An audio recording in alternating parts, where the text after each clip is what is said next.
చెప్తామంటే ఇవన్నీ గృహహింసకే వస్తాయి. ఇవన్నీ వస్తాయి. ఒక ఐఏఎస్ ఆఫీసర్ మీద ఒక ఐపీఎస్ ఆఫీసర్ బ్యాక్ మీద కొట్టాడు. ఆ అమ్మాయి 8 ఏళ్ళు పోరాడి అతనికి శిక్ష వేయించింది. అది జరిగింది 2000లో, ఆ టైంలో జరిగింది. అది గృహహింసే. గృహహింస అంటే ఈవిటీజింగ్. అది వెరీ గుడ్, బాగా చేస్తున్నావు అనొచ్చు, కానీ టచ్ చేసి ఎందుకు చెప్పాలి? నువ్వు బాగా చేస్తున్నావమ్మా అని చెప్పొచ్చు, కానీ ఆ అమ్మాయి భుజాన్ని తట్టాలా, వీపుని తట్టాలా, వీపు కింద భాగం తట్టాలా? మాట్లాడచ్చు కదా. కాబట్టి టచ్ చేస్తే ఎంత తప్పో, మాటలు మాట్లాడితే ఎంత తప్పో, ఆ అమ్మాయి ఉద్యోగస్తురాలైతే ఆ అమ్మాయికి సెలవులు ఇవ్వకుండా ఉండటం, లేకపోతే వేరే రకంగా మాటలతోటి హింసించటం, మానిటరీ బెనిఫిట్ ఆఫ్ చేయటం, ప్రమోషన్స్ ఆఫ్ చేయటం, ఇవన్నీ ఉద్యోగస్తురాలుగా నాకు చాలా కేసెస్ తెలుసు. ఇవన్నీ కూడా వాళ్ళకి స్టూడెంట్స్కి నేను మంచి మంచి మీటింగ్స్ పెట్టించి పిల్లలకి నేను ఇవ్వటం జరిగింది. తర్వాత గుంటూరు ఉమెన్స్ కాలేజీ నుంచి నేను ఒంగోలు ప్రిన్సిపాల్గా వెళ్ళాను. అది కూడా ఉమెన్స్ కాలేజే, అక్కడ కూడా నేను ఇవన్నీ పెట్టాను. అంతేకాకుండా నేను చేసిన ఇంకొక మంచి పని నేను గర్వంగా చెప్పుకునేది ఏంటంటే, గుంటూరులో ఉమెన్స్ కాలేజీలో ఇంటర్మీడియట్ ఉంది, బిఏ ఉంది. ఇంటర్మీడియట్లో స్పెషల్ తెలుగు ఉంది, బిఏలో స్పెషల్ తెలుగు ఉంది. సో ఎంఏ కూడా పెడితే వీళ్ళు ఎంఏ కూడా చదివితే టీచర్స్గా ఉంటారు కదా. ఒకసారి 10th క్లాస్ పాస్ అయ్యి వచ్చిన అమ్మాయి ఉమెన్స్ కాలేజీకి వస్తే ఇంటర్మీడియట్ చదివేసి బిఏ చదివేసి ఎంఏ కూడా చదివేసి టీచర్ అవ్వచ్చు కదా. అందుకని నేను యూనివర్సిటీకి వెళ్ళి వీసీ గారిని, రిజిస్ట్రార్ గారిని బతిలాడుకొని గుంటూరు ఉమెన్స్ కాలేజీలో ఎంఏ తెలుగు పెట్టించాను. నేను పెట్టించాను ఎంఏ తెలుగు. అది 2005లో 8 మంది చేరారు. 2006కి 27 మంది చేరారు. 2008లో 30 మంది నిండిపోయారు సీట్లు. ఇంకొక సీటు కోసం ఎమ్మెల్యే దగ్గర నుంచి రికమెండేషన్ తెచ్చారు. నేనేం చేయలేను బాబు, 30 సీట్లు మనకు శాంక్షన్ చేశారు, మీరు అడగండి అన్న. అంటే గుంటూరు ఉమెన్స్ కాలేజీలో ఎంఏ తెలుగు అద్భుతంగా జరుగుతుంది అనే పేరు సంపాదించుకున్నాను. ప్రస్తుతం ఉందో లేదో నాకు డౌట్, అది నేను చెప్పలేను, తెలియదు, నాకు తెలియదు. ఉన్నప్పుడు 30 సీట్స్ ఫిలప్ అయినాయి. యూనివర్సిటీలో ఉన్న తెలుగు ఎంఏ కంటే కూడా ఉమెన్స్ కాలేజీలో తెలుగు ఎంఏలో 5 క్లాసులు జరుగుతున్నాయి అనేటువంటి పేరు సంపాదించుకున్నాం. 5 క్లాసెస్ జరుగుతాయి. ఎవరన్నా ఒక లెక్చరర్ రాకపోతే ఇంకో లెక్చరర్ అన్నా వెళ్ళి ఖాళీగా ఉన్న వాళ్ళని పోయి చెప్పేవాళ్ళం. ఇది నా జీవితంలో నేను చాలా గొప్పగా చెప్పుకునేది ఏంటంటే, ఎంఏ తెలుగు పెట్టించడమే కాకుండా జర్నలిజం పేపర్ నేనే చెప్పాను. ఎందుకంటే నేను పత్రికల్లో రాస్తూ ఉంటాను కాబట్టి జర్నలిస్టులు అంటే నాకు చాలా గౌరవం. జర్నలిజం అంటే చాలా అద్భుతమైనది, ప్రపంచాన్ని మార్చేసేటువంటిది. జర్నలిస్టులు తలుచుకుంటే ఒక ప్రభుత్వాన్ని నిలబెట్టగలరు, ఒక ప్రభుత్వాన్ని తోసేయగలరు అనేటువంటి గట్టి నమ్మకం నాకుంది. కాబట్టి జర్నలిజం పేపర్ నేనైతే న్యాయం చేకూరుస్తానని 2 పేపర్లు నేను చెప్పాను. ఒకటేమైనా మహిళా అభ్యుదయం అని ఒక పేపర్ ఉంది, అది నేనే చెప్పేదాన్ని. రెండోది జర్నలిజం అండ్ మాస్ కమ్యూనికేషన్ అని ఉంటుంది. మాస్ కమ్యూనికేషన్ అంటే పత్రికలకు రాయటం, రేడియోలో మాట్లాడటం, టీవీల్లో మాట్లాడటం, ఇదంతా మాస్ కమ్యూనికేషన్. సో ఈ మాస్ కమ్యూనికేషన్ పేపర్ నేనే చెప్పేది. ఎందుకంటే ఆల్రెడీ అప్పుడు నేను రైటర్ని కాబట్టి ఎలా రాయాలి, టైటిల్ ఎలా పెట్టాలి, ఆకర్షణీయమైన టైటిల్ పెట్టాలి.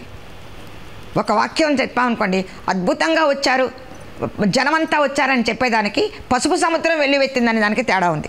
ఒక కవిత్వీకరణ, మనం చెప్పే విధానం. పసుపు సముద్రం వెల్లువెత్తిందంటే ఇంకా చెప్పక్కర్లేదు, వచ్చేసారు జనం అందరూ, తెలుగుదేశం వచ్చేసారు. ఎర్ర జెండాలు రెపరెపలాడినాయి, అలా రాయొచ్చు. అంటే పాతకాలపు పద్ధతి మారింది, జర్నలిజంలో చాలా అద్భుతంగా మారింది. అది నేను ఫాలో అవుతాను, రోజు పేపర్లు చదువుతాను కాబట్టి నేను ఫాలో అవుతాను. సో జర్నలిజం పేపర్ నేనే ఇష్టంగా చెప్పాను. నేను మాస్ కమ్యూనికేషన్ నేనే చెప్పాను, పిల్లల చేత రాయించాను. అప్పుడు ఆనంద్ సినిమా వచ్చింది, సమరసింహారెడ్డి సినిమా వచ్చింది, వాటి గురించి మీరు రాయండి అమ్మా. మామూలుగా సమరసింహారెడ్డి అనగానే బాలయ్య మ్యానరిజం కాదు చూడాల్సింది, డైలాగ్స్ ఎలా ఉన్నాయి, కెమెరా ఎక్కడ పెట్టాడు, కెమెరా పెట్టడం వల్ల ఎలాంటి వ్యూ కనిపిస్తుంది. ఒక కెమెరా చూడండి, మీరు పాత సినిమాలు కానీ చూస్తే మాయాబజార్ కావచ్చు, ప్యాసా కావచ్చు, అది సగం వరకు ఒక నీడ పడినట్టు తీస్తాడు. ఎందుకని అంటే ఒక విషాదం, లైట్ ఇలా మీద పడుతూ ఉంటుంది, ఆ డైరెక్టర్, ఆ కెమెరామ్యాన్ ఆ దృశ్యంలో మనకు ఒక కథను చెప్పేస్తాడు. సో అలా చూడండి మీరు. ఆనంద్ సినిమాలో జస్ట్ వాళ్ళ అమ్మ చీర కట్టుకోమంటే ఆ అమ్మాయి కట్టుకుంటే వాళ్ళ అత్త వద్దంటుంది. ఆ ఒక్క పాయింట్తో ఆ అమ్మాయి పెళ్ళి చెడిపోతుంది. కానీ ఆ అమ్మాయి కూడా ఆడపిల్లే, ఆ తర్వాత ఏడుస్తుంది, తప్పు చేశానా, తొందరపడ్డానా, పెళ్లి జరిగేది కదా అని. అంటే ఇటు ఒక ఆడపిల్ల తను చేసిన పనికి కొంచెం సెల్ఫ్ రెస్పెక్ట్ ఉంటుంది. అలా పోరాటం వల్ల నేనేమైనా కోల్పోయానా అనేటువంటి ఒక ఆలోచన కూడా, అంతర్మాత్రం కూడా జరుగుతుంది. అలా పిల్లల్ని నేను ఒక్కొక్క సినిమా ఇచ్చి ఆ సినిమాల గురించి రాయండి అని వాళ్ళ చేత రాయించాను నేను. అంటే వాళ్ళల్లో రైటింగ్ స్కిల్స్ డెవలప్ చేశాను పిల్లలకి. కేవలం సినిమా చూడటమే కాదు, అప్పుడు వచ్చిన సినిమాలన్నీ ఒక్కొక్క అమ్మాయికి ఒక్కొక్క సినిమా ఇచ్చి రాయండి అని చెప్పేదాన్ని. రాసేవాళ్ళు మళ్ళీ రాయించేదాన్ని బాగాలేకపోతే బాగోపోతే కెమెరా మళ్ళీ చూసి మళ్ళీ రాయి. డైలాగ్స్ ఏ బాగున్నాయి అందులో. డైలాగ్ రాయాలి. డైలాగ్ ఏది బాగుంది, కంటి చూపుతో చంపేస్తానంటాడు కదా, ఇక్కడ పరచూరి బ్రదర్స్ ఎలా రాశారు, ఎంత పవర్ఫుల్గా రాశారు. డైలాగ్స్ చెప్పండి, డైరెక్షన్ ఎలా ఉందో చెప్పండి, హీరోయిన్ యాక్షన్ ఎలా ఉందో చెప్పండి. మీరు మేకప్ కట్ చూడాల్సింది, ఆ అమ్మాయి యొక్క భావ వ్యక్తీకరణ, ముఖ కవళికలు ఎలా ఉన్నాయి, దాని కెమెరా ఎలా క్యాచ్ చేసింది, ఇవన్నీ రాయండి అని పిల్లల చేత రాయించాను. అలా కాకుండా ఇంకోటి కళాప్రియ అనే పుస్తకం పెట్టాను నేను. గుంటూరు విమెన్స్ కాలేజ్ కళాప్రియ అనే పుస్తకం 3 నెలలకు ఒకసారి వచ్చి దాంట్లో పిల్లల చేత కవిత్వము కథలు రాయించాను. లెక్చరర్స్ దగ్గరికి వెళ్ళి ఒక్కొక్క నెల ఒక్కొక్కరితో సార్ మీరు స్పాన్సర్ చేయించండి, ఒక 20 పత్రికలు వేస్తాను అని వాళ్ళ పేరు స్పాన్సర్ అని వాళ్ళ పేరు రాసి ఈ పత్రిక పిల్లల చేత కవితలు కవిత్వము నా కథలు వ్యాసాలు రాయించి ఇది రాసేవారు పిల్లలు, రాయించాను వాళ్ళ చేత దిద్దిచ్చి రాయించేదాన్ని.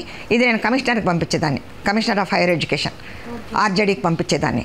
సో ఎప్పుడు కూడా గుంటూరు విమెన్స్ కాలేజీ సాహిత్యపరంగా తెలుగు డిపార్ట్మెంట్కి ఒక మంచి వాల్యూ తీసుకొచ్చాను నేను. మీరు ప్రిన్సిపల్గా ఉన్నప్పుడు నేను ఇక్కడ head of the department women's కాలేజీలో ఇక్కడ ఇవన్నీ చేశాను నేను. హెడ్ ఆఫ్ డిపార్ట్మెంట్ ఉన్నప్పుడు కానీ మీ సేవలు అందించినప్పుడు కానీ అప్పుడు ఉన్న మహిళలు ఇప్పటికీ మీకు కాంటాక్ట్లో ఉన్నారు, ఉత్తీర్ణులై ఉన్నారా? వాళ్ళందరూ లెక్చరర్స్ అయ్యారు చాలామంది.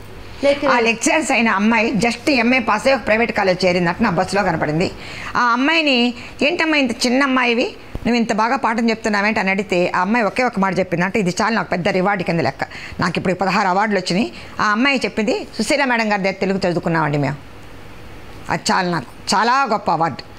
బస్సులో కనపడి చెప్పింది, మేడం నేను పాఠం చెప్తుంటే ఇంత చిన్న అమ్మాయివి జస్ట్ మొన్నే ఎంఏ పాస్ అయ్యి వచ్చావు, ప్రైవేట్ కాలేజీలో చేరింది, ఇంత బాగా ఎలా చెప్తున్నావు అంటే గుంటూరు విమెన్స్ కాలేజీలో సుశీల మేడం దగ్గర ఎంఏ చదివామండి అని చెప్పిందట. అది నాకు చాలు. ప్రతి లెక్చరర్కి స్టూడెంట్ నుంచి వచ్చేది అవార్డు అనుకుంటా. అవార్డు. సో చాలామంది లెక్చర్స్ అయ్యారు, వాళ్ళు చాలా చక్కగా పాఠాలు చెప్పుకుంటున్నారు. ఎందుకంటే హిస్టరీ ఆఫ్ తెలుగు లిటరేచర్ చదవాలి. ఇప్పుడు మన దౌర్భాగ్యం ఏంటంటే హిస్టరీ ఆఫ్ తెలుగు లిటరేచర్ ఎవ్వరూ చదవట్లేదు.